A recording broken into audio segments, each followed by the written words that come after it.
Alien general threatened to kill him. The Deathworlder just chuckled. The lights on the bridge flickered red.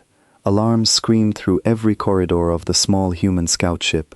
Sergeant Cole Marek sat strapped into his chair, watching through the front viewport as 5 alien warships surrounded his vessel like wolves closing in on a wounded animal. There was no escape. The engines were dead, the weapons were offline, and yet Cole was not shaking, he was not sweating, he simply watched, his jaw tight, his eyes steady, waiting for what came next. A voice crackled through the comm system, distorted and cold. It was not human. It came from somewhere deep and mechanical, filtered through a translator that made every word sound like gravel grinding against metal. Human vessel, you are outmatched. Power down your systems and prepare to be boarded, or we will end you where you sit. Cole did not answer right away. He looked at the small crew around him, just 3 other soldiers, all of them pale, all of them silent.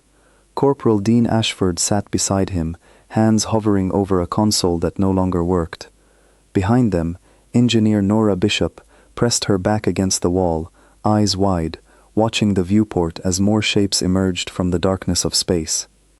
"They are not bluffing," Dean whispered. "Cole, they have 5 ships out there. We have nothing left." Cole finally spoke into the comm, his voice calm, almost bored. "Copy that, powering down." He reached forward and flipped the final switch, letting the last of their weapon systems go dark. The ship shuddered as tractor beams locked onto the hull, dragging them forward into the belly of the largest alien vessel. Metal groaned around them as their scout ship was pulled into a massive hangar bay, swallowed whole by a structure larger than anything Cole had ever seen up close. When the airlock hissed open, 6 armored figures marched in. They were tall, easily 2 heads above Cole, with gray-plated skin and elongated skulls that curved backward like helmets fused to bone. Their eyes glowed a faint violet, and their weapons, long-barreled and humming with energy, were pointed directly at the small human crew. Cole raised his hand slowly, not out of fear, but because resisting now would accomplish nothing. He glanced at his crew and gave them a small nod, a silent order to do the same. One by one, they raised their hands. The soldiers surrounded them, speaking in short, clipped bursts of their own language before shoving the humans forward with the butts of their weapons. Cole did not flinch. He walked forward with steady steps, his boots echoing against the metal floor of the alien ship. They were led through long corridors lit with a pale blue glow. The walls seemed to pulse faintly, almost like they were breathing. Cole studied everything as they walked, memorizing turns, counting guards, noting weak points out of habit more than hope. He had been trained to observe, even in captivity. Finally, they reached a large chamber. The room was circular, with a high ceiling and rows of strange symbols carved into the walls. In the center stood a single figure, larger than the soldiers who had captured them, wearing armor plated in dark red and black. This was clearly someone of rank, someone in command. The figure turned slowly, revealing sharp features and cold violet eyes that studied Cole with open curiosity, like a scientist studying an insect under glass. "I am General Vrask," the figure said, its translator giving the words a deep, resonant tone. "Commander of the 3rd Fleet of the Krill Dominion. You are the first human I have seen with my own eyes." Cole said nothing. He simply stood there, arms still raised slightly, watching the general the way a man might watch a storm rolling in from the horizon, aware of its power, but not yet afraid of it. Vrask stepped closer, circling Cole slowly. "Your species is small, fragile. Your ship carried weapons a child of my people could dismantle in minutes, and yet Earth sends you this far from home, alone, into contested space. Tell me, soldier, was this a mission of foolishness, or a mission of desperation?" "Neither," Cole said simply. Vrask paused, tilting his head. "Then explain." "It was a scouting mission," Cole said. "Nothing more. You caught us. Congratulations." A low growl rippled through the chamber as several of the guards shifted, clearly offended by the casual tone in Cole's voice. Vrask, however, seemed almost amused, his violet eyes narrowing with interest rather than anger. "You do not seem afraid," Vrask said. "That is unusual. Every species I have encountered, when faced with capture, when faced with the might of the Dominion, shows fear. Some beg, some cry. Some fight uselessly until they are put down. You do none of these things. Would it change anything if I did? Cole asked. Vrask's expression shifted, something like respect flickering across his sharp features before vanishing again. No, it would not. But it tells me something about your kind. Something my scientists have been eager to learn. He turned and gestured to one of the guards, who stepped forward and pressed a device against the wall.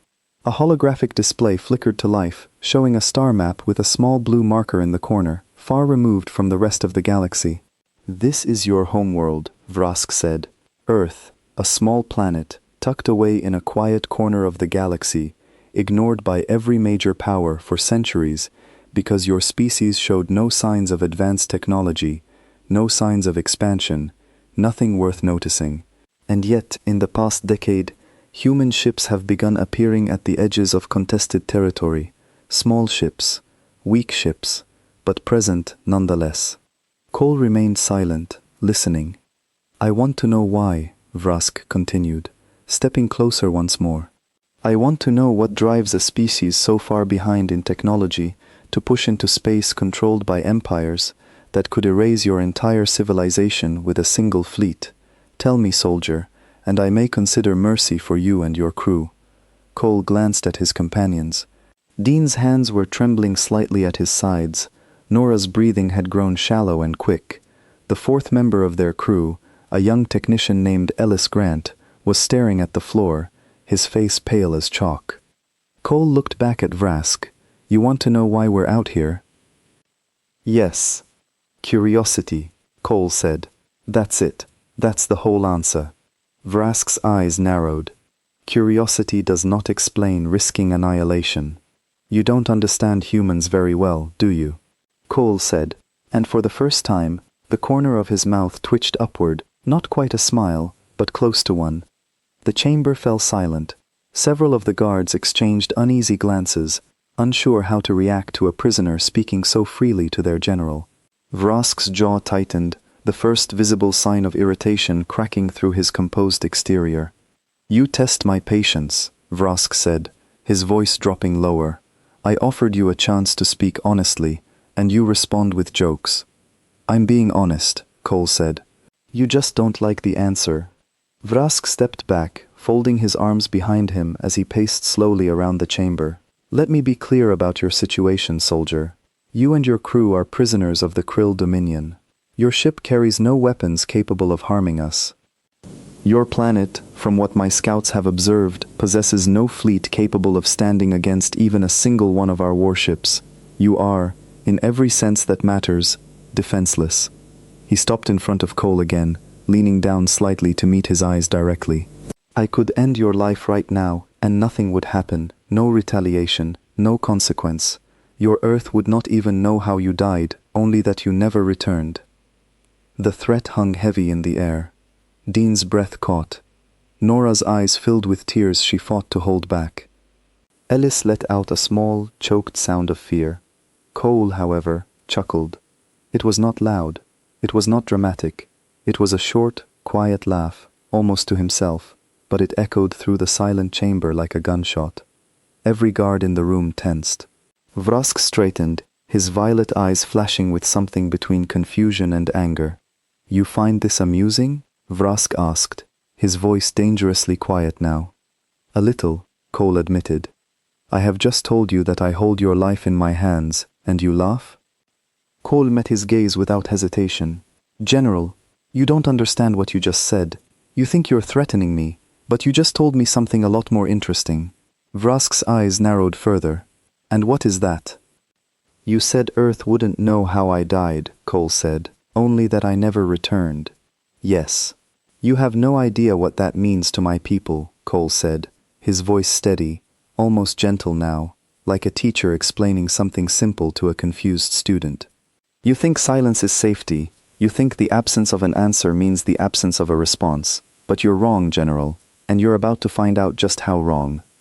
The chamber was silent again, but this silence felt different, heavier. Vrask studied Cole's face carefully, searching for any sign of bluff, any flicker of fear hiding behind that calm expression. He found none. "You speak as though you already know how this ends," Vrask said slowly. "I do," Cole said. Vrask straightened, turning to one of his officers standing near the chamber entrance. The officer, a smaller figure with dark green plating, stepped forward and spoke in low, rapid tones in their native language. Vrask listened, his expression unreadable, before turning back to Cole. "You believe your people will come for you," Vrask said. "A rescue, a retaliation. Do you truly think Earth would risk war with the Dominion over 4 soldiers on a single scout ship?" "I don't think anything," Cole said. "I know." "Confidence is not the same as truth," Vrask said.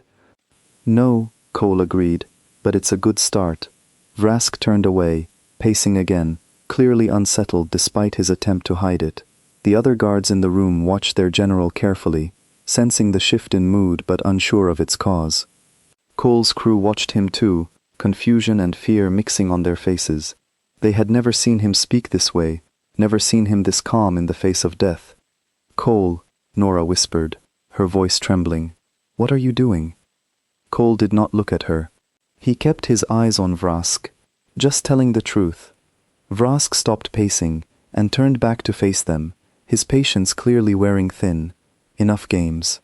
I will ask you once more, soldier, and this time I expect a real answer. Why does your species push into space it cannot defend? What gives you this confidence, this arrogance, in the face of your own destruction?" Cole took a slow breath, his expression shifting from calm amusement to something more serious, though still without a trace of fear. "You want the real answer?" Cole asked. "Yes." "We're not arrogant," Cole said. "We're prepared. There's a difference, and you're about to learn it the hard way." Vrask's hand drifted toward the weapon at his side, his patience finally breaking. The guards around the room raised their weapons slightly, sensing the tension building towards something final. Dean flinched. Nora grabbed his arm. Ellis stumbled back a step, but Cole did not move. He stood perfectly still, watching Vrask's hand hover near the weapon, waiting. "One more word from you," Vrask said, his voice a low growl now, "and I will not need your answers anymore." Cole's eyes did not waver. "Go ahead, General. Pull that trigger. See what happens next." The room held its breath. Vrask's fingers curled around the weapon's grip. For a long, tense moment, no one moved, no one spoke, and the only sound was the faint hum of the ship's engines, somewhere far below them. Then, slowly, Vrask's hand relaxed. He stepped back, studying Cole with an expression that had shifted from anger into something far more dangerous. Curiosity mixed with the first true flicker of doubt. "You are either the bravest fool I have ever met," Vrask said quietly, "or you know something I do not." Cole allowed himself a small, tired smile. "Give it time, General. You'll find out soon enough which one it is." Vrask turned to his officers, barking a sharp command in his native tongue. 2 guards stepped forward and seized Cole's crew, dragging them toward a side corridor, while 2 others grabbed Cole himself, pulling him in a different direction. "Separate them," Vrask ordered, his voice tight with controlled frustration. "I want him alone. I want answers, and I will get them, one way or another." As the guards pulled Cole away, he glanced back at his crew one last time. Nora's eyes were wide with fear, tears streaking down her face. Dean looked pale, but was trying to stay strong, giving Cole a small nod. Ellis simply stared, too shaken to react at all. Cole gave them a final look of quiet reassurance before he was pulled through a heavy door that hissed shut behind him, sealing him inside a narrow corridor lined with cell doors on either side. The guards shoved him forward roughly, but he did not resist. He walked calmly, his mind already working through everything Vrask had said, everything the general did not yet understand. They reached a small holding cell at the end of the corridor. The door slid open with a hiss, revealing a bare room with metal walls and a single bench bolted to the floor. The guards shoved Cole inside, and the door sealed shut behind him with a heavy, final sound. Cole stood in the center of the small room for a long moment, listening to the guards' footsteps fade away down the corridor. Then, slowly, he sat down on the bench, leaned his head back against the cold metal wall, and closed his eyes. He was not afraid. He was thinking. Somewhere far above the ship, In the vast emptiness of space, a small distress beacon had already been activated the moment their scout ship lost power. It was a quiet signal, easy to miss, easy to dismiss as background noise from a dead vessel. But Cole knew exactly what that signal meant, and exactly who would receive it. He also knew that General Vrask had no idea what he had just started. Somewhere in the depths of the Krill flagship, alarms would eventually begin to sound, warning of an approaching signal far more powerful than anything the General expected.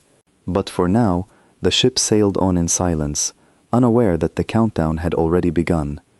Cole opened his eyes and stared up at the ceiling of his cell, a faint, knowing smile crossing his face. "You should have just let us go, General," he murmured to himself. "Now you've made this personal." Outside the cell, the ship continued through the dark reaches of space, carrying within it a threat far greater than anyone aboard could possibly imagine. The Krill Dominion had conquered 100 worlds through fear, through overwhelming force, through the simple certainty that no species dared stand against them. They had never faced a Deathworlder before. They were about to learn what that word truly meant. The cell was quiet, but Cole's mind was not. He sat on the cold bench, eyes closed, counting the minutes as they passed. He had learned long ago that patience was a weapon just as sharp as any blade or blaster. The Krill believed silence meant weakness. Cole knew better. Silence was simply the space before the storm.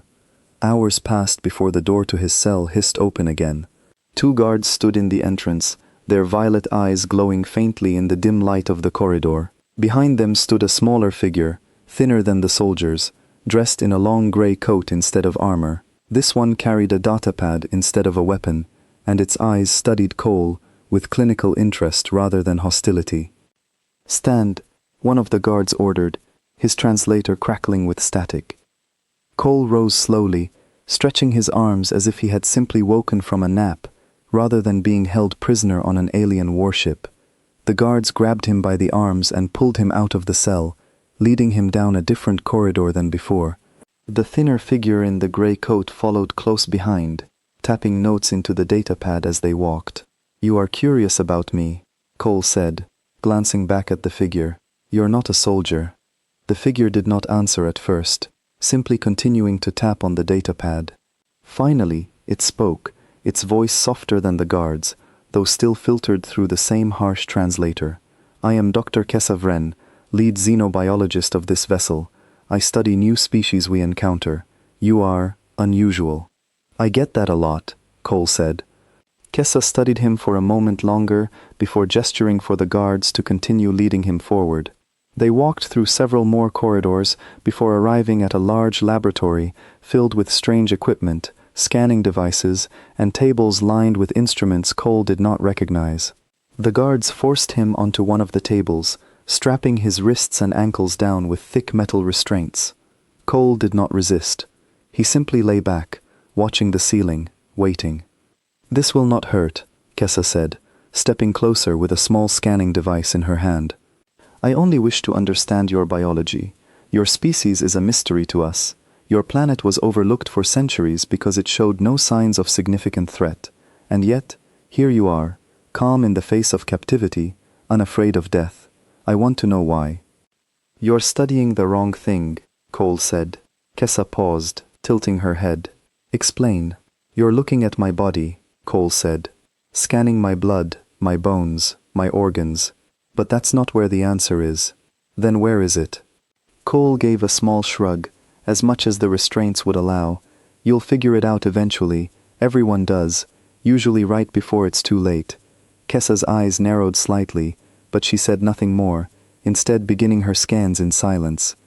The device hummed softly as it passed over Cole's body, collecting data that appeared on a nearby screen in strange symbols and shifting graphs. Cole watched the screen with mild curiosity, though he understood none of what it displayed. After several minutes, Kessa's expression shifted from clinical detachment to something closer to confusion. She leaned closer to the screen, tapping through several readings before glancing back at Cole with a puzzled look. "Your body," she said slowly, "shows signs of extreme stress markers, elevated heart rate, elevated adrenaline levels. Your body believes it is in danger." "It is in danger," Cole said simply. And yet your mind shows no fear response, Kessa continued, almost to herself. Your expression, your voice, your behavior, all calm. But your biology tells a different story. How is this possible? Cole smiled faintly. You're getting warmer, Doctor. Kessa stared at him for a long moment before turning back to her instruments, clearly troubled by what she was seeing. She continued her scans in silence, occasionally muttering to herself in her native language, words the translator did not bother converting. The laboratory door hissed open again, and General Vrask entered, flanked by 2 more guards. His violet eyes swept across the room, before settling on Cole strapped to the table. Report, Vrask said sharply. Kessa turned to face him, her expression troubled. General, this human's biology does not match our expectations. His body registers extreme physiological stress, consistent with a creature facing mortal danger, yet his behavior shows none of the typical fear responses we would expect. No submission, no panic, no attempt to negotiate for his life. Vrask stepped closer, studying Cole with renewed interest. What does this mean? Kessa hesitated before answering. I believe, General, that fear does not paralyze this species the way it does most others we have encountered. If anything, it appears to sharpen him. Vrask's jaw tightened. He stepped even closer to the table, looming over Cole with narrowed eyes. Is this true, soldier? Does fear make you stronger? Cole met his gaze steadily. Fear doesn't make me stronger, General. It makes me focused. There's a difference, and it's one your people clearly never learned. Vrask's hand twitched, but he restrained himself this time, choosing instead to circle the table slowly, studying Cole from every angle like a predator sizing up unfamiliar prey. I have conquered 100 worlds, Vrask said finally. Every species I have encountered, when faced with certain death, either surrenders completely or fights with reckless desperation until they are destroyed. Both responses are predictable. Both responses are useful. Yours is neither. Maybe you've just never met the right species before, Cole said. Vrask stopped pacing, turning to face him directly. Then perhaps it is time I demonstrate the consequences of your species' arrogance. He turned to one of his officers and issued a sharp command. The officer nodded and left the laboratory quickly. Vrask turned back to Cole, his expression cold and calculated. There is a small colony nearby, Vrask said. Not human, not important to your people directly, but it will serve as a demonstration of what happens to those who defy the Dominion. I want you to watch, soldier. I want you to understand exactly what your confidence is worth. Cole's expression darkened slightly, the first real shift in his demeanor since his capture. You don't need to do that. On the contrary, Vrask said, I believe I do. The guards released Cole from the restraints and pulled him roughly to his feet, marching him out of the laboratory and down another long corridor. Kessa followed close behind, her datapad still in hand, though her earlier clinical detachment had faded into something closer to genuine curiosity about how this would unfold. They arrived at a large observation deck, a massive window stretching across one entire wall, revealing the vast darkness of space outside. In the distance, a small planet hung suspended against the stars, its surface dotted with faint lights that marked scattered settlements. Vrask stood beside Cole, staring out at the planet with cold satisfaction. This colony has resisted Dominion rule for 3 cycles. They believed their remote location would protect them. They believed defiance was possible. Watch, soldier, and learn what defiance truly costs. Cole's jaw tightened, his eyes fixed on the distant planet. You're going to kill innocent people just to make a point to me? I am going to kill innocent people, Vrask said, because they defied the Dominion. Your presence here simply makes the lesson more valuable. Cole clenched his fists at his sides, his calm expression finally cracking under the weight of what he was about to witness. For the first time since his capture, something other than quiet confidence flickered across his face. But it was not fear. It was anger. Vrask gave a sharp command, and somewhere beyond the observation deck, weapons systems began to hum to life. Cole watched, helpless, as the ship's massive cannons aligned toward the distant planet, preparing to unleash devastation on people who had never even seen a human before. General, Cole said, his voice low and dangerous now. "You're making a mistake." Vrask glanced at him, almost amused. "Am I?" "You have no idea what you're about to do," Cole said. "You think this is a demonstration of your power. But all you're doing is proving exactly what I already told you." "And what is that?" Cole turned to face him fully, his eyes hard as steel. "That you don't understand humans at all." Vrask opened his mouth to respond, but before he could speak, the ship's weapons fired. Brilliant beams of energy lanced across the darkness of space, striking the distant planet's surface in flashes of blinding light. Cole watched in silence, his fists clenched so tightly his knuckles turned white, as entire settlements were erased in an instant. Kessa, standing nearby, glanced at Cole's face and noted something in her datapad, her earlier confusion deepening into something closer to alarm. The stress markers she had recorded earlier were spiking even higher now, but still, the human showed no signs of breaking. If anything, he looked more dangerous than before. Vrask turned to face Cole once the attack had ended, the smoking ruins of the colony still visible through the observation window.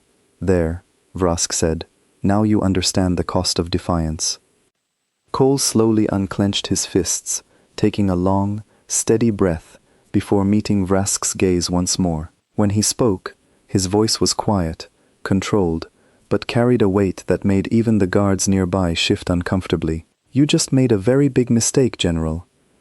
Vrask's confidence flickered slightly at the tone in Cole's voice, though he quickly masked it with a dismissive scoff. "A mistake? I have just demonstrated the full might of the Dominion. What mistake could I possibly have made?" Cole took a step closer, ignoring the guards who tensed at his movement. "You just showed me exactly what you're capable of, and somewhere out there, my people already know I'm missing. It's only a matter of time before they come looking, and when they see what you just did—" He paused, letting the words hang in the air. "You're going to wish you had just let us go." Vrask stared at him for a long moment, searching for any sign of bluff in his expression. He found none. For the first time since Cole's capture, a flicker of genuine uncertainty crossed the general's sharp features. "You speak with great confidence for a prisoner," Vrask said finally.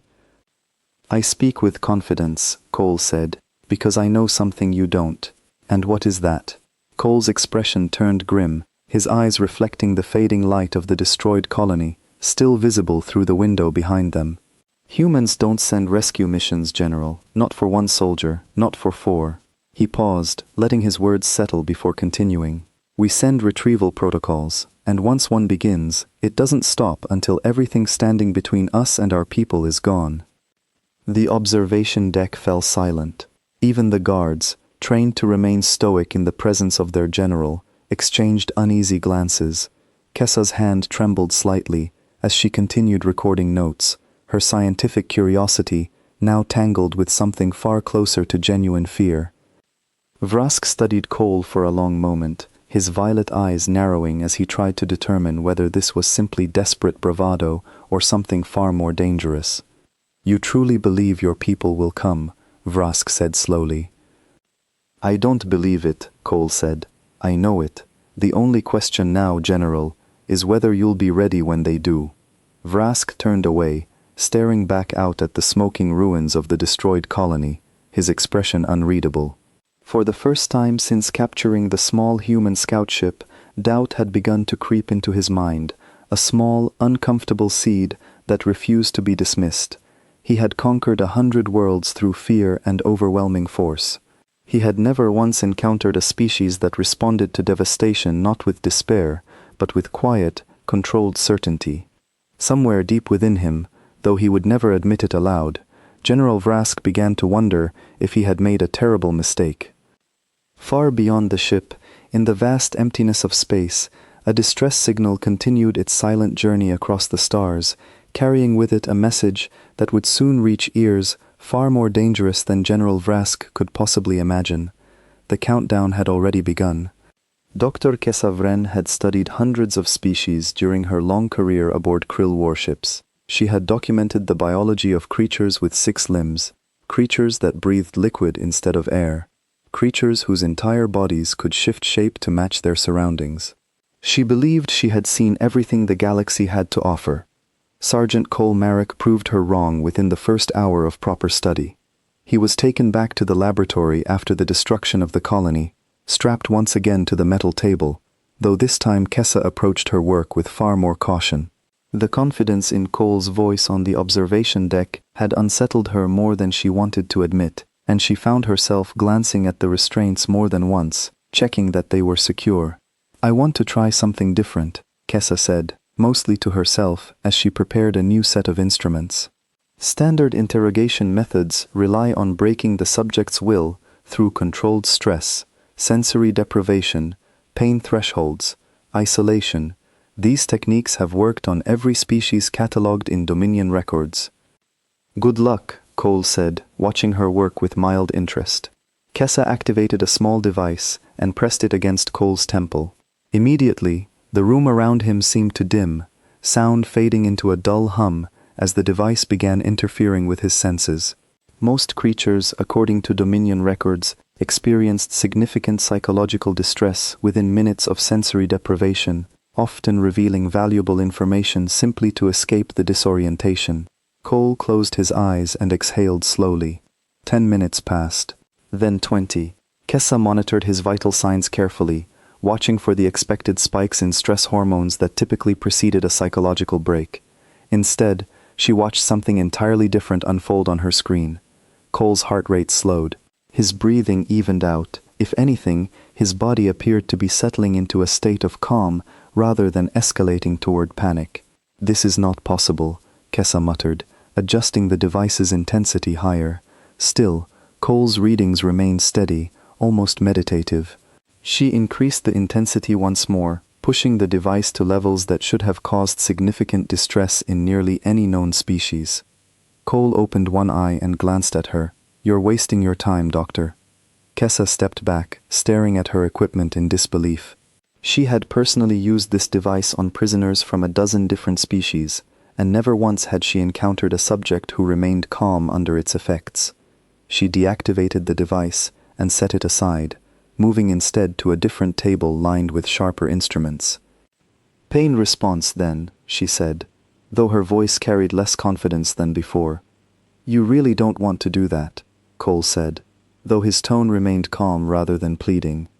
"I am simply gathering data," Kessa replied, though the slight tremor in her hands betrayed her growing unease.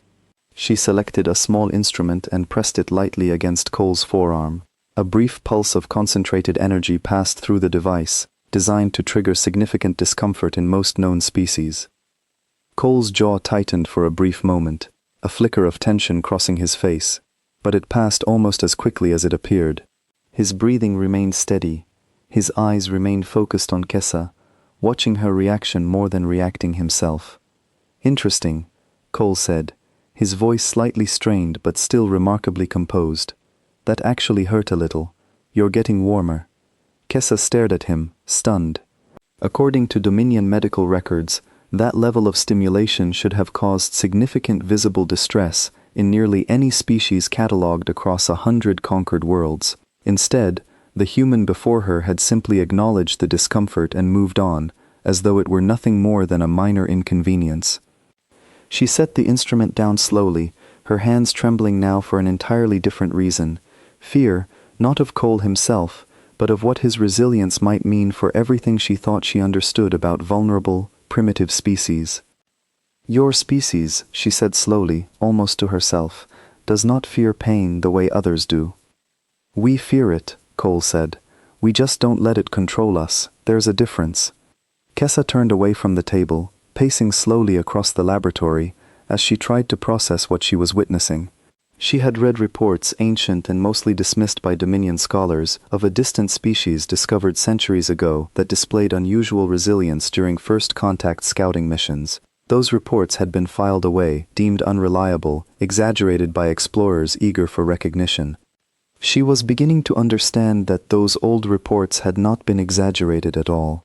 "Doctor," Cole said, drawing her attention back to him, "can I ask you something?" Kessa hesitated before nodding slowly. "What?" "Why does this bother you so much?" Cole asked. "You've studied 100 species. I'm just one more data point, right?" Kessa was quiet for a long moment before answering. Because every species we have encountered fits within predictable patterns: fear response, pain threshold, psychological breaking points. These patterns allow the Dominion to conquer efficiently, to subdue populations with minimal resistance. Your species fits none of these patterns. And that scares you, Cole said. It wasn't a question. Yes, Kessa admitted quietly. It does. Cole studied her for a moment, something almost sympathetic crossing his expression despite his restrained position on the table. You should be scared, Doctor, not of me specifically, but of what I represent. And what do you represent? Kessa asked, though part of her already suspected she did not want to know the answer. A species that evolved in a place where giving up meant dying, Cole said. Every single one of my ancestors, going back hundreds of thousands of years, survived because they didn't quit when things got hard. The ones who gave up easily didn't get the chance to have children, only the ones who kept fighting, kept adapting, kept pushing forward no matter what stood in their way. Kessa listened silently, her datapad forgotten in her hands. You're trying to break me using tools designed for creatures who evolved somewhere safe, Cole continued. Somewhere without constant threats, without predators around every corner, without 100,000 years of practice surviving impossible odds. That's not going to work on me, Doctor. It's not going to work on any of us. The laboratory door hissed open before Kessa could respond, and General Vrask entered once more, his expression tight with barely controlled frustration. He had clearly been monitoring the situation from elsewhere, and had grown impatient with the lack of progress. Report, Vrask demanded. Kessa hesitated, glancing between the General and the human still strapped to the table. General, standard interrogation methods are proving ineffective. His physiological responses do not match any pattern in our records. Pain, sensory deprivation, psychological pressure, none of it is producing the expected results. Vrask's eyes narrowed as he stepped closer to Cole, studying him with a mixture of frustration and grudging curiosity. Then we will try something more direct. He nodded to one of the guards standing near the door, who stepped forward carrying a small device Cole did not recognize. Vrask took the device and held it up for Cole to see, a small metallic object with a single blinking light at its center. This device, Vrask said, is capable of causing significant, prolonged pain without permanent physical damage. It has broken the will of hardened warriors from a dozen different species. I do not enjoy resorting to such methods, but you leave me little choice. Cole watched the device with a steady, unreadable expression. You keep trying, General. Keep learning nothing. Vrask's grip tightened on the device, his patience finally reaching its limit. He activated it and pressed it against Cole's side. A sharp jolt of concentrated pain shot through Cole's body, causing him to grit his teeth and tense against the restraints. But he did not cry out. He did not beg. He simply endured it, his eyes locked on Vrask's with unwavering intensity. Seconds passed. Vrask increased the intensity, watching closely for any sign of the human's resolve breaking. Cole's breathing grew ragged, sweat beading on his forehead, but his gaze never wavered from the General's face. You're stronger than most, Vrask admitted, deactivating the device finally. But everyone breaks eventually, everyone. Cole took several deep breaths, steadying himself before responding, his voice hoarse, but still remarkably calm. You still don't get it, do you? Get what? Vrask asked, genuine curiosity mixing with his frustration now. I'm not trying to survive this because I think I can outlast your torture forever, Cole said. I'm calm because I know something you refuse to accept. This isn't a battle you're going to win, General. Not with pain, not with fear, not with threats. Then how do you expect this to end? Vrask demanded. Cole managed a tired, faint smile despite the lingering pain in his side. You'll see soon enough. Vrask stared at him for a long moment, clearly torn between anger and a growing, uncomfortable realization that his usual methods were simply not working. He turned to Kessa, his voice tight with barely restrained frustration. Continue monitoring him, Vrask ordered. I want to understand what we are truly dealing with.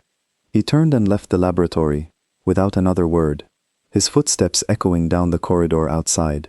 Kessa watched him go before turning back to Cole, her expression a complicated mixture of fear, fascination, and something that almost resembled respect. "You are not like anything in our records," she said quietly. "You're not the first person to say that," Cole replied, his voice still strained but steady. "You won't be the last, either." Kessa began recording her observations once more, though her hands trembled slightly as she worked. Somewhere deep within her scientific mind, beneath the layers of clinical detachment she had cultivated over years of study, a single uncomfortable thought continued to surface. If one human soldier could withstand this much without breaking, what would an entire fleet of them be capable of? She did not want to find out. But deep in the silence of space, far beyond the reach of the Krill flagship's sensors, something was already moving.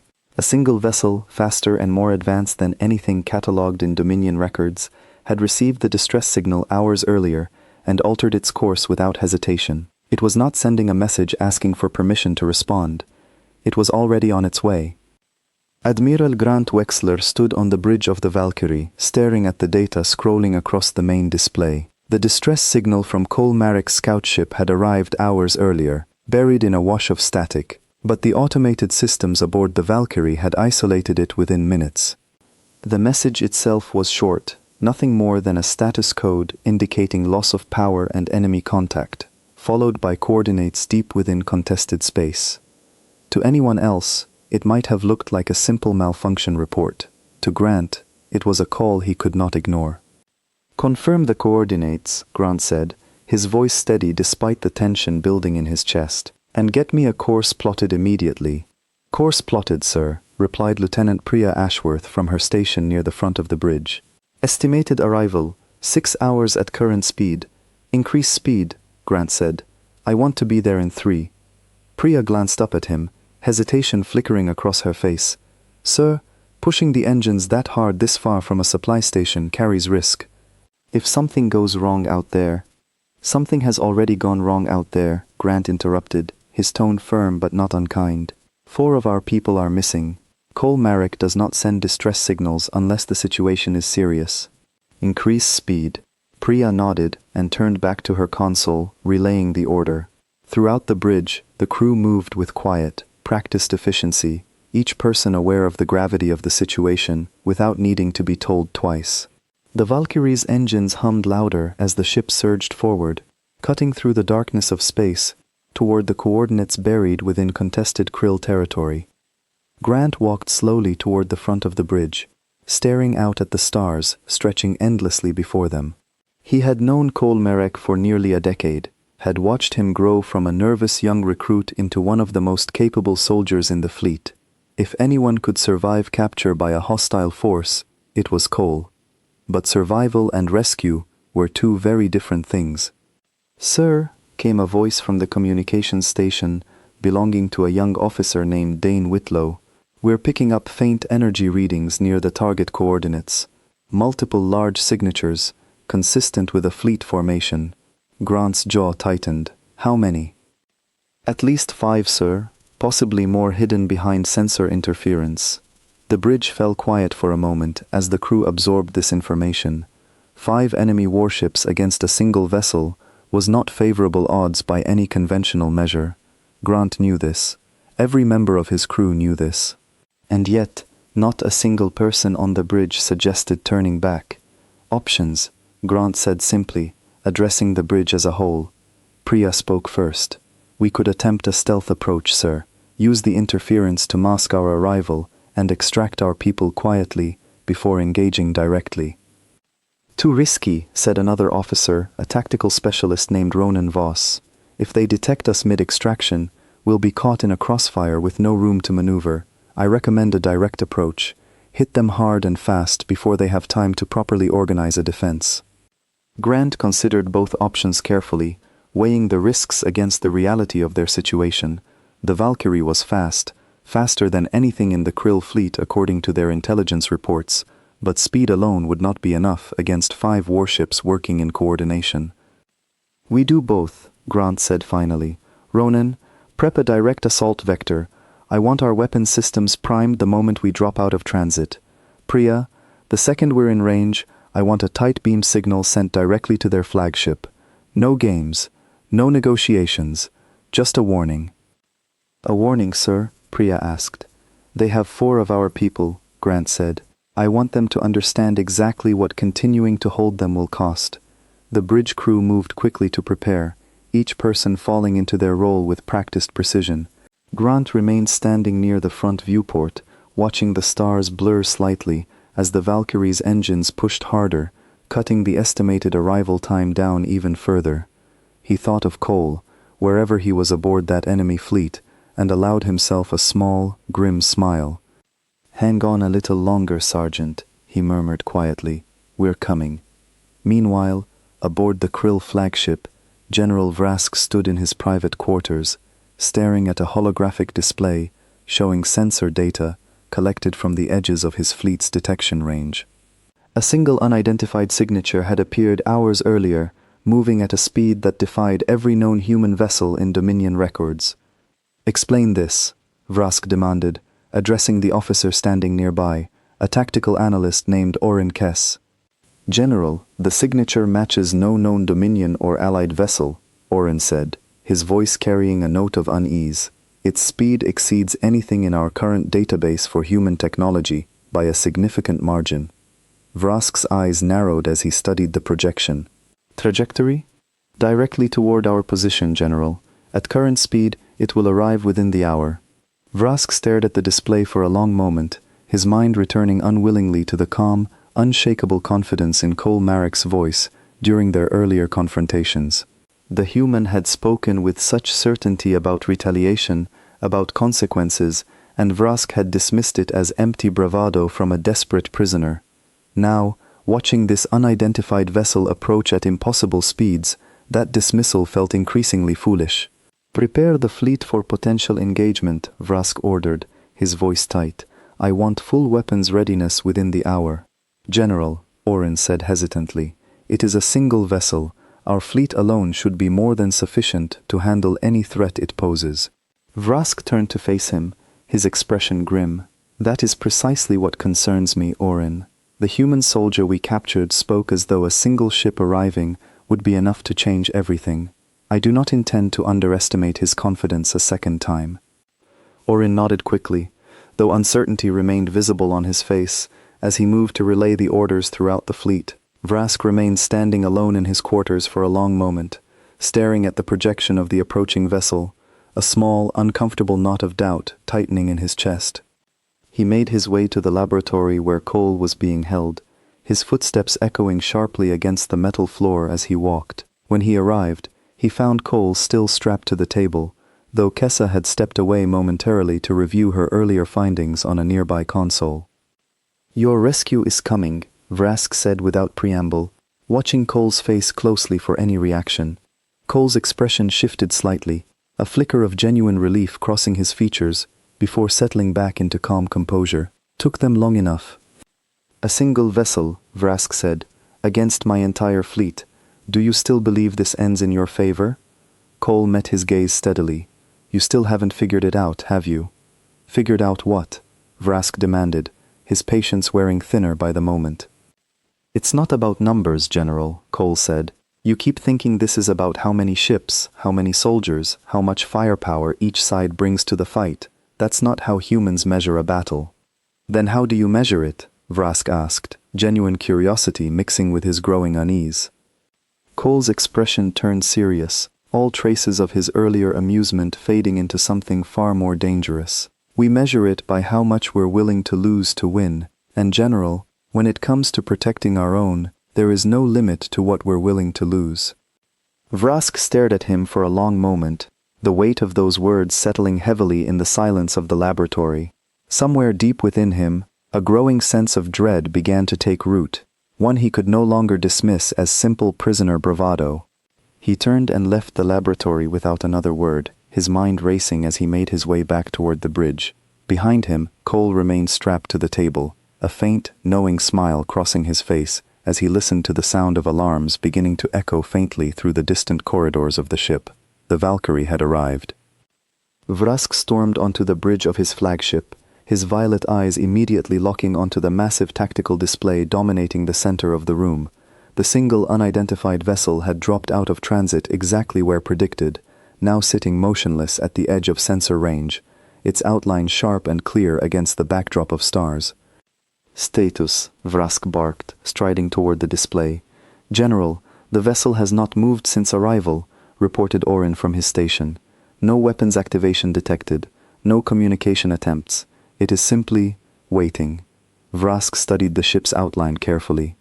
It was smaller than he expected, far smaller than any Krill capital ship, sleek and angular in a way that suggested speed and precision rather than brute force. According to every piece of intelligence the Dominion possessed on human technology, a vessel this size should pose little threat to a fleet of 5 warships. And yet, something about its stillness unsettled him deeply. "Open a channel," Vrask ordered. Moments later, the display shifted to show a transmission request.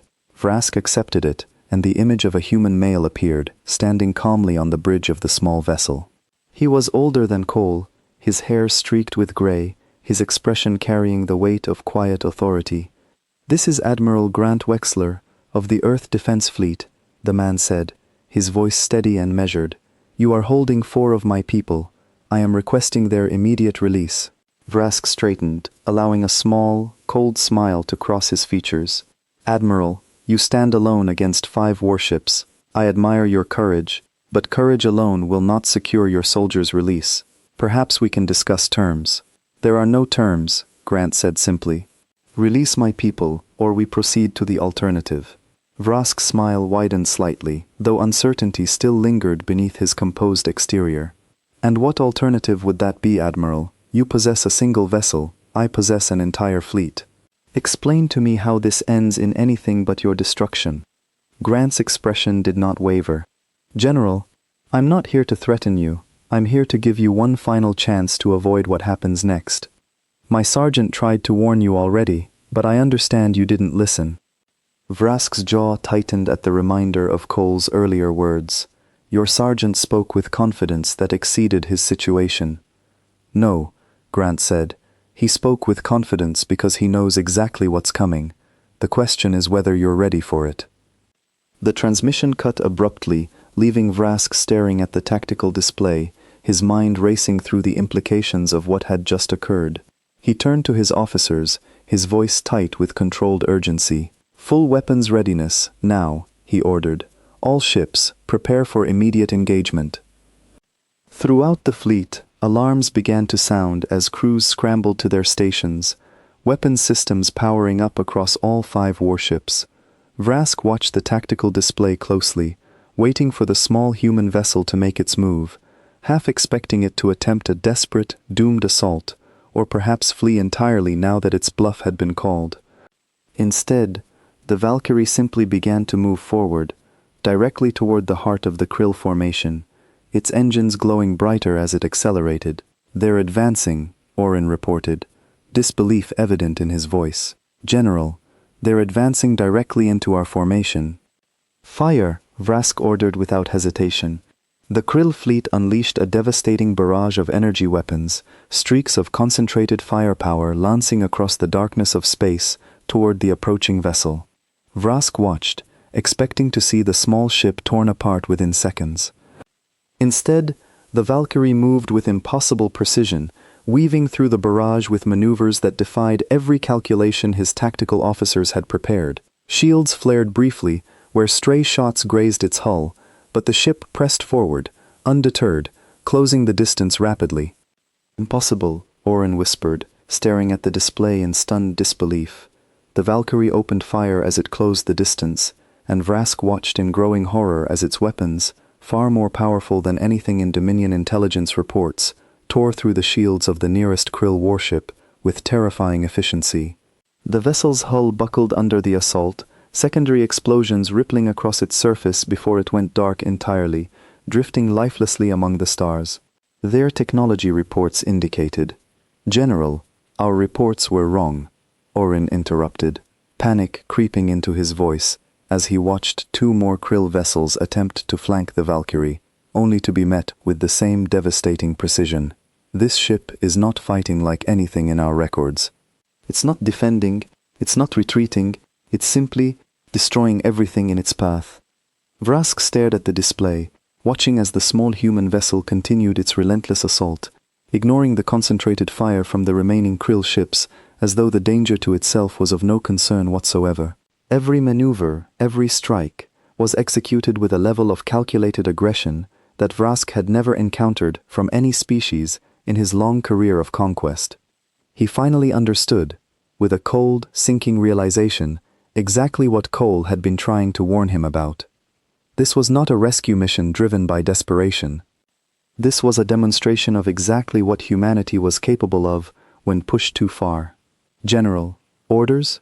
Oren asked urgently, his voice tight with barely controlled panic as another krill vessel took heavy damage, venting atmosphere into the vacuum of space. Vrask hesitated, his mind racing through every possible strategy, every tactical option available to him.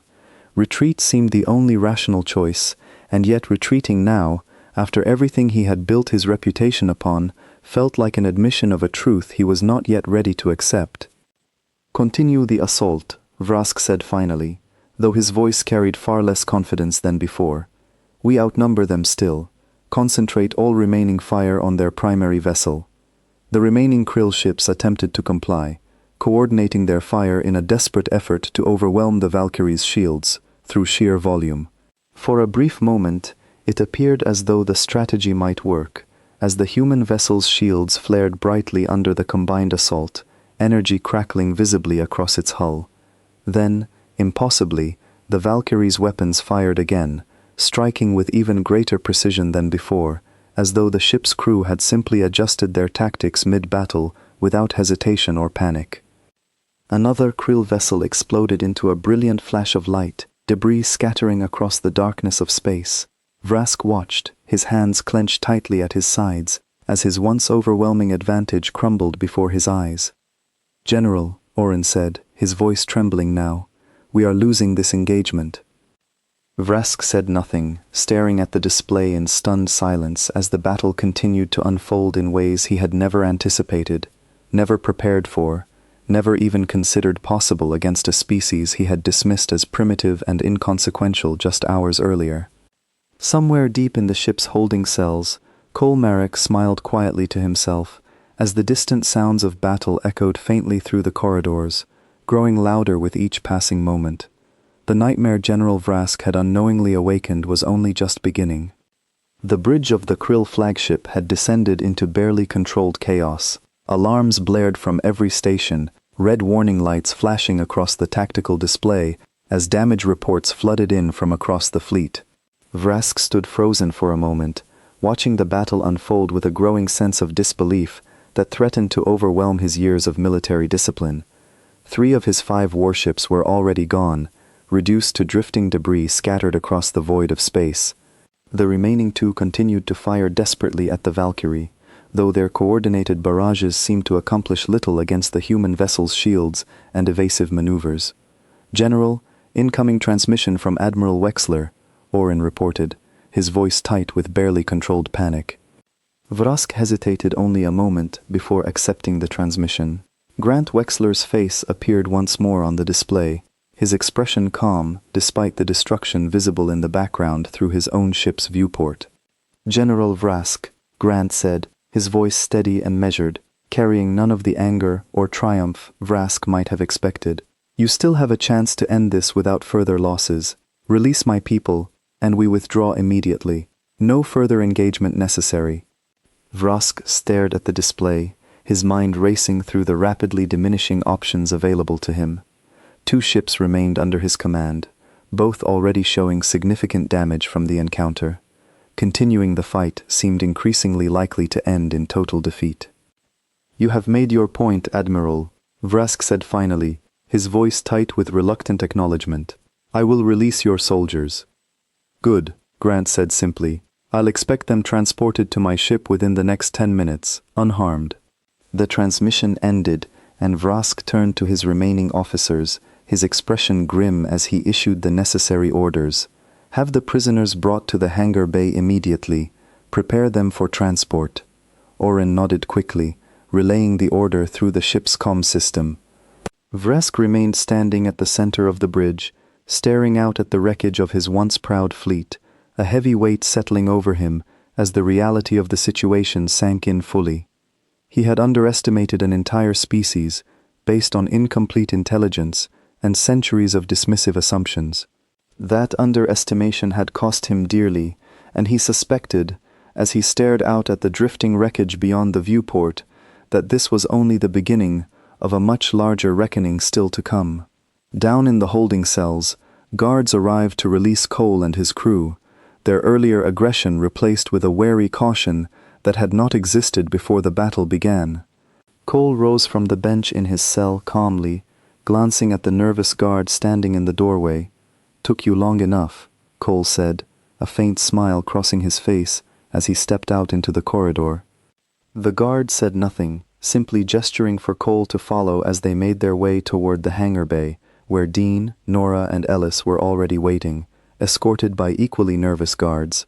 Nora's face lit up with relief the moment she saw Cole, rushing forward to embrace him briefly before stepping back, mindful of the guards still watching closely. "You're all right," she said, relief evident in her voice. "Told you they'd come," Cole replied, glancing around at the hangar bay, still scarred from earlier battle damage, small fires being extinguished by emergency crews in the background. They were led toward a small shuttle that would transport them to the Valkyrie, the guards maintaining a respectful distance now, their earlier confidence replaced with something closer to caution bordering on fear.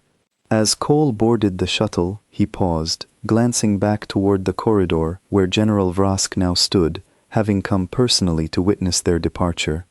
Their eyes met across the hangar bay, and for a long moment, neither spoke. Vrask's expression carried none of the cold superiority from their earlier encounters, replaced instead with something far more complicated, a mixture of grudging respect and lingering unease. "You knew this would happen," Vrask said finally, his voice carrying clearly across the hangar bay, despite the distance between them.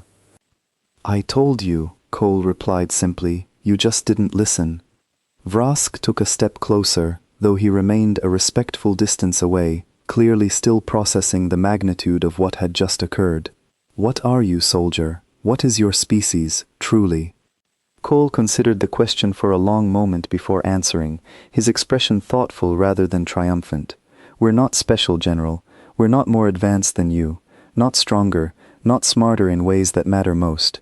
We just come from a world that never gave us the luxury of giving up." "Explain," Vrask said, genuine curiosity replacing the earlier hostility in his voice.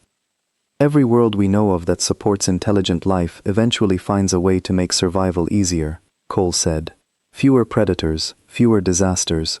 Enough resources that species can afford to develop softer instincts over time.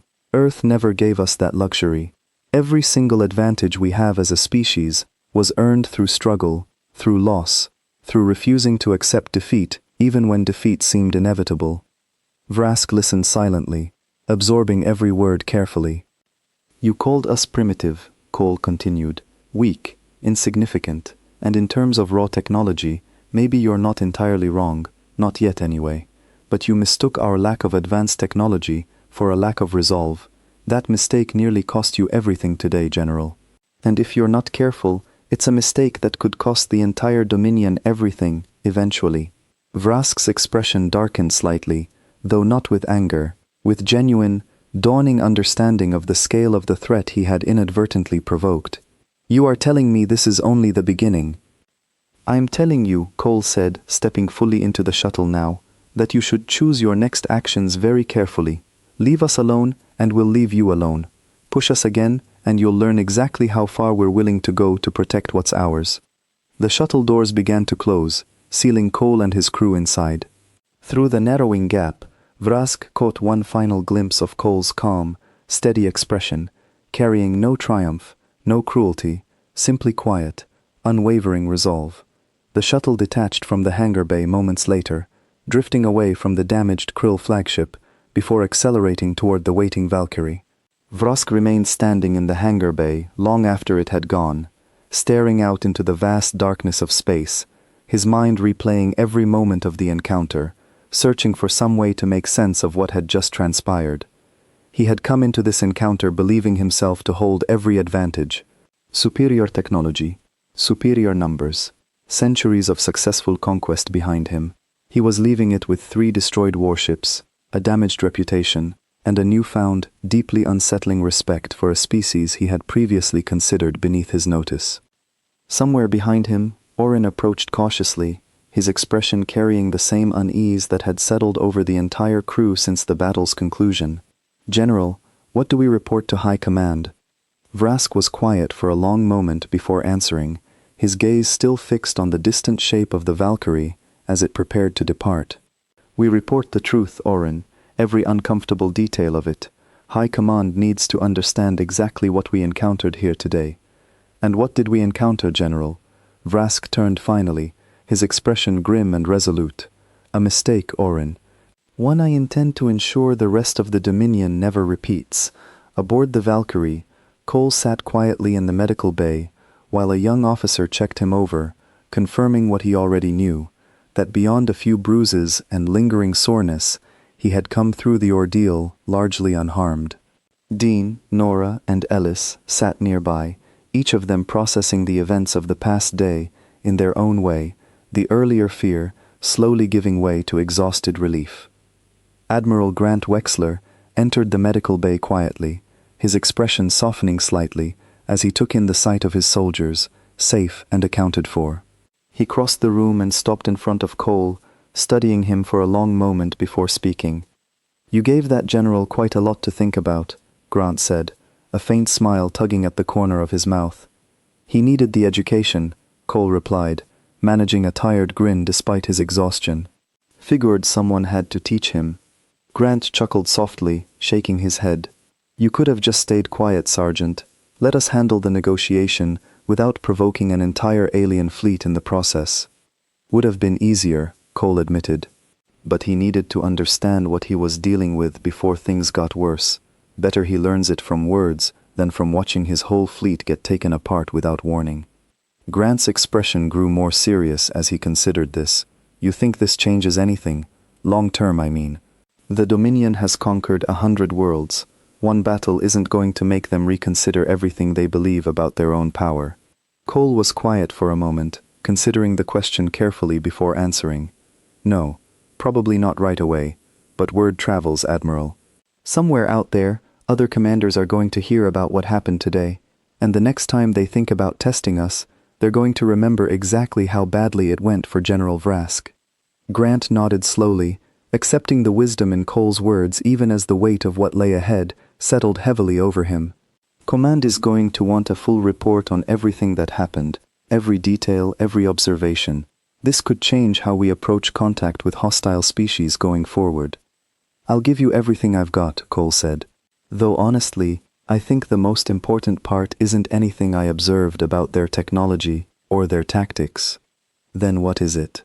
Cole's expression turned thoughtful, his earlier exhaustion giving way to something more reflective. "It's how surprised they were, Admiral.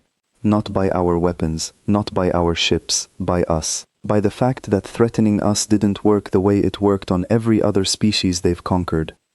Grant considered this carefully, understanding the deeper implications of what Cole was suggesting. "You think that surprise is our biggest advantage?" "I think it's the only advantage that matters right now," Cole said.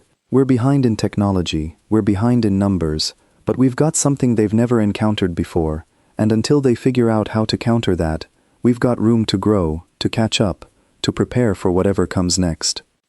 Grant placed a hand on Cole's shoulder, his expression carrying quiet pride mixed with the heavy weight of responsibility that came with commanding humanity's small but growing presence among the stars. "Get some rest, Sergeant. You've earned it. We'll handle the reports and the strategy discussions once you've had time to recover." Cole nodded gratefully, watching as Grant turned and left the medical bay, already deep in thought about the implications of everything that had transpired. Nora moved to sit beside Cole, her earlier fear now replaced with quiet curiosity. "Do you really think this changes things?" she asked softly. "Out there, I mean, for humanity's place among everyone else." Cole considered the question carefully before answering, his gaze drifting toward the small viewport nearby, showing the vast expanse of stars stretching endlessly beyond the ship's hull. "I think it's a start, Nora. One battle, one general, one small fleet. It's not going to change the whole galaxy overnight, but it's proof that we're not as helpless as everyone assumed." "And if they come back?" she asked. "With more ships, more force?" Cole's expression grew serious, though the earlier calm confidence remained steady in his voice. "Then we'll be ready. We're always going to be ready, Nora. That's just who we are." Far beyond the Valkyrie, deep within the wreckage of the Dominion fleet, General Vrask stood alone on the bridge of his damaged flagship, composing the report that would soon reach every corner of Krill High Command. He chose his words carefully, knowing the weight they would carry, knowing the disbelief and skepticism they would likely face from commanders who had never personally witnessed what he had seen today. He wrote of a species overlooked for centuries, dismissed as primitive and inconsequential. He wrote of a soldier who laughed in the face of certain death, who spoke with unwavering confidence even as his colony demonstration burned in the distance. He wrote of a single vessel that arrived not with desperation, but with calm, calculated purpose, tearing through a fleet of 5 warships as though the odds meant nothing at all. And finally he wrote a warning, one he hoped every commander across the Dominion would take seriously, though some quiet, uncertain part of him feared it would arrive too late for many of them to heed. "Do not provoke the Deathworlders." He transmitted the report, and leaned back in his chair, staring out at the drifting wreckage of his fleet, the weight of the day's events settling heavily over him. Somewhere out there, among the countless stars scattered across the galaxy, humanity continued its quiet, determined expansion, unaware or perhaps simply unconcerned with the fear their existence had already begun to inspire among the empires who had once considered themselves untouchable. Vrask closed his eyes, replaying Cole's calm, steady voice one final time in his mind. He had come seeking answers, certainty, and control over a situation he believed himself fully equipped to handle. Instead, he had found something far more dangerous than he ever could have imagined. He had found a species that did not know how to give up. And somewhere out there, across the vast darkness of space, that species was only just beginning to understand exactly how far its courage could carry it among the stars. The nightmare, as far as the Krill Dominion was concerned, had only just begun.